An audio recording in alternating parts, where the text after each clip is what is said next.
A mid-GI bleed can be picked up very easily on an isotope scan. What we do is we label the red blood cells with technetium, and any mid-GI bleed, even the quanta of bleed can be calculated on an isotope scan. A gallbladder ejection fraction or a biliary leak in cases of acalculous cholecystitis, or there is high clinical suspicion of gallbladder disease and ultrasound is normal. In all such conditions, we can do an isotope scan and actually find out what is the ejection fraction of the gallbladder. If the ejection fraction is less than 50%, normally it's a defunct gallbladder.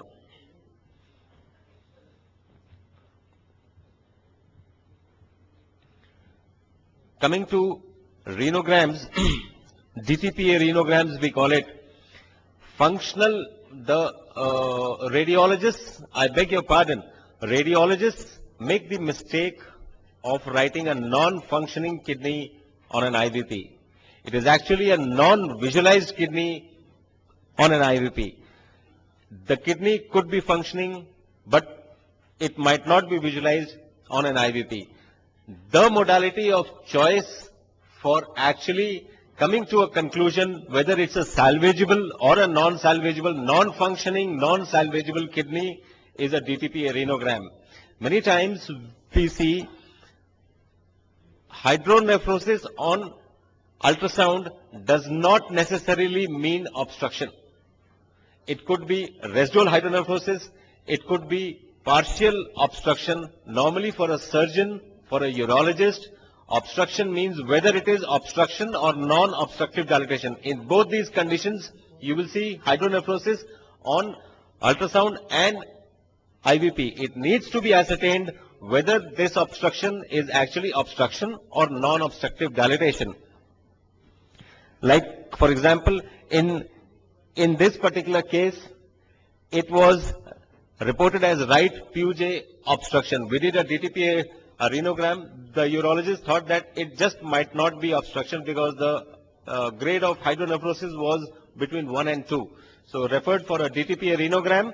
We proved it that no, it's a non-obstructive dilatation on the right side. It's not obstruction.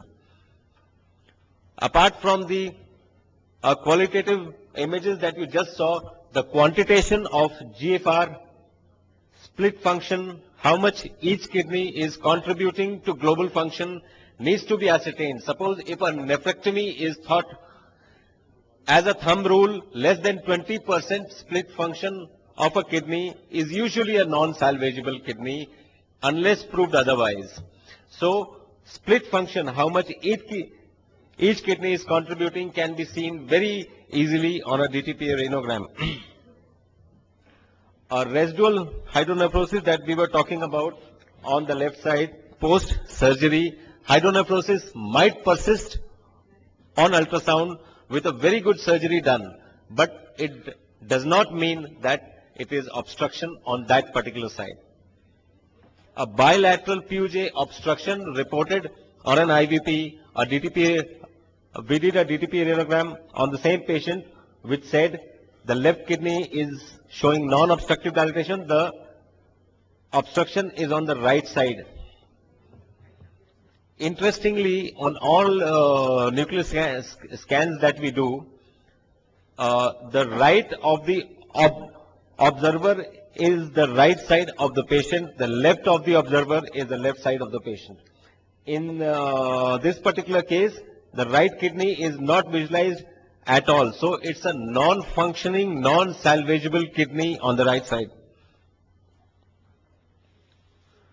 On a DTPA renogram, we can also comment about reflux. Like, for example, in this particular child, during the study, we can see that the tracer is going up on the left kidney, showing indirect evidence of left vesico-ureteric reflux. All these refluxes, unless the urine is sterilized, could cause cortical damage, could cause scarring that can be seen on a DMSA scan. This is a DMSA scan that we do. You can appreciate the left kidney is normal, the right kidney is totally scarred, so not seen on a DMSA scan.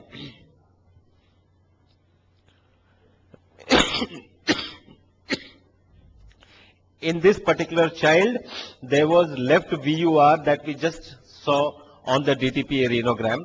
Left untreated, in 6 to 8 months time, we lost the left kidney. It's totally scarred now. The right kidney is still functioning.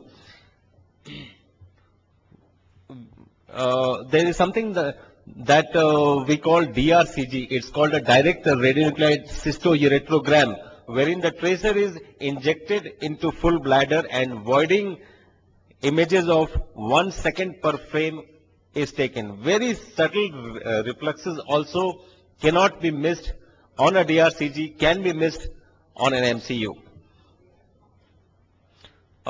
This is a grade 5 reflux that we see on the left side in the same patient. Progressively left untreated, we lost the left kidney, and the right kidney which was normal, and the pyelonephritis as such started affecting, and this resulted in scar in the upper and lower pole on the right side. Transplanted kidney evaluation. In non-invasively, if on a transplanted kidney, very easily we can come to a conclusion whether we are dealing with acute tubular necrosis, whether we are dealing with rejection or cyclosporine toxicity, if cyclosporine levels are with us while we are doing a DTPA renogram. This is a normally functioning transplanted kidney. This is a rejection of the transplanted kidney on a DTPA renogram. We came to a conclusion. Renovascular hypertension. Broadly, renovascular hypertension as such the main part of renovascular hypertension is either a macro arterial disease or a micro arterial disease. That is, whether it's a renal artery stenosis or microvascular disease. Renal artery stenosis as such, if we take a nephron, which is an anatomical and a functional unit of a kidney, the afferent arteriole, the efferent arteriole, if there is a stenosis in the renal artery, say if we extrapolate it to a nephron, there could be a stenosis at the afferent arteriolar level. If there is a stenosis here, the perfusion pressure will fall and the GFR will fall. As soon as perfusion pressure falls, the juxtaglomerular apparatus is stimulated, which secretes renin, which converts angiotensin 1 to angiotensin 2. This angiotensin 2 causes selective vasoconstriction at the efferent arteriolar level and peripheral vasoconstriction, causing accelerated hypertension. In all such patients, if we do a DTPA renogram here, DTPA renogram will be normal because it's an auto-regulated kidney. What we do is we do a captopril challenge test. We give captopril, wherein angiotensin 2 that was formed here, that was causing selective vasoconstriction here, is not present anymore. So this stenosis that was there at the afferent arteriolar level can be seen by fall in perfusion, fall in GFR, as we see in this particular case. There was a right renal artery stenosis. On an angiogram, it was proved, but it needs to be ascertained whether the renal artery stenosis is a hemodynamically significant renal artery stenosis or a hemodynamically insignificant renal artery stenosis.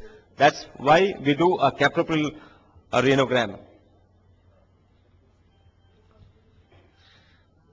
Lymphoscintigraphy. Just wanted to show you the versatility of a radio tracer. With one radio tracer, so many organs can be imaged. A lymphatic obstruction can be seen here.